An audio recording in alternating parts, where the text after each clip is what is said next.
আসসালামু আলাইকুম সবাইকে অপ্রত্যাশিত বৃষ্টি ভেজা শীতলতার শুভেচ্ছা। সবাই তো আমাকে অনেকটা পার্সিয়াল ভাবে যে আমি শুধু কি বলে গ্রীষ্মের গান গাই, যে আমার রোদ খুব ভালো লাগে, রৌদ্রোজ্জ্বল দিন ভালো লাগে, রোদ তাপাইতে ভালো লাগে। কিন্তু অনেকজন হয়তো মনে করবে যে আমি খুব অপছন্দ করি বৃষ্টি, তেমনটাও না। ঠিক আছে, আমি একটু পার্সিয়াল, আমার রৌদ্রোজ্জ্বল দিন বেশি ভালো লাগে।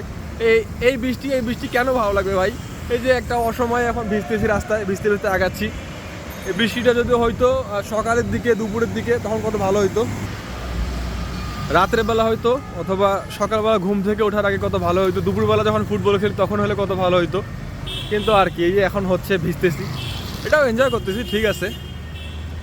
বৃষ্টিটা অনেকটা স্বস্তির নিঃশ্বাস, যে এতদিন এত দাবদাহ তাপ প্রবাহের পরে আজকে 2 দিন থেকে বৃষ্টি হচ্ছে, অনেক ভালো।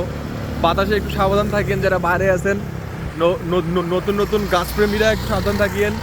আবার আপনার প্রেমের গাছের ডাল আপনার মাথায় ভাঙে পড়বে।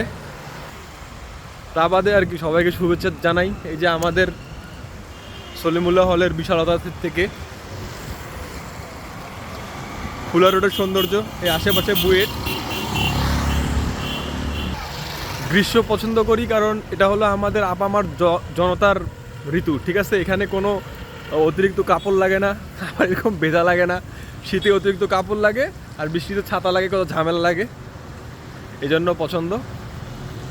তবু সব কিছুই সৃষ্টিকর্তার বরদান। এই হলো অবস্থা। তো সবাইকে এই শীতলতার শুভেচ্ছা, স্নিগ্ধতার শুভেচ্ছা সলিমুল্লাহ হলের বিশালতা থেকে। সবাইকে সালাম এবং বিদায় জানাই।